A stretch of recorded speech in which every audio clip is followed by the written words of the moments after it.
नाज़रीन अव्हांखे ॿुधाईंदा हलूं त शाहबंदर तेलके जी यूसी गुंगाणी जी प्राइमरी स्कूल सुमार सुमरो जी बिल्डिंग काफ़ी अरसे खां ज़बून हालीअ जो शिकार आहे। बिल्डिंग जी छित मां चापोड़ा किरण रोज़ जो महमूल बणिजी वियो आहे। स्कूल बिल्डिंग जी ज़बून हालीअ जी डप खां वालिदैन पंहिंजे ॿारनि खे स्कूल में पढ़ाइणु बंदि करे छॾियो आहे। नाज़रीन इन हवाले सां पेश आहे कुर्बान रिंद जी हीअ रिपोर्ट, जंहिंमें स्कूल अमलो ऐं ॻोठाणा स्कूल जी कहाणी पंहिंजी ज़बानी ॿुधाइनि था। उन खां अलावा हिन स्कूल जी पोज़ीशन तव्हां ख़ुदि ॾिसी रहिया आहियो त तमामु ख़राबु आहे। छित मां चापड़ किरी रहिया आहिनि। स्कूल जी सॼी मरम्मत जो कमु कोन थियो आहे। असां बल ऑफिसरनि खे बि चयो आहे। स्कूल जी तमामु हिते पहिरीं ॻाल्हि त ॿार तमामु घणा आहिनि ऐं ॻोठाणा ॿार छॾण लाइ तयारु न आहे। इन करे जो स्कूल जी पोज़ीशन सही न आहे, तमामु हालत ज़बून हालत में आहे। ॻोठाणनि खे असां चयो आहे पर चवंदा पहिरीं स्कूल जी मरम्मत जो कमु करायो, उन खां पोइ असीं ॿार छॾण लाइ तयारु आहियूं। तंहिंजे करे असीं बाला ऑफिसरनि खे गुज़ारिश था करियूं त हिन स्कूल जे कुझु तवजो ॾिनो।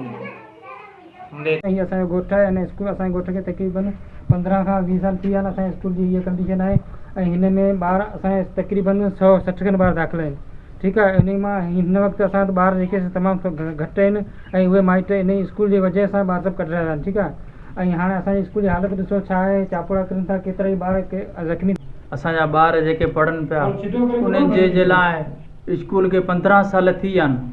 असां इहो स्कूल इहा रहे उस्ताद अचण लाइ तयारु कोन्हे। स्कूल इहो काढ़े वेही ॿार पढ़ंदा आहिनि। स्कूल इहे चापोड़ा किरनि पिया, पाणी जो बंदोबस्तु न आहे, पाणी माना का सहूलियत पाणी जी न आहे।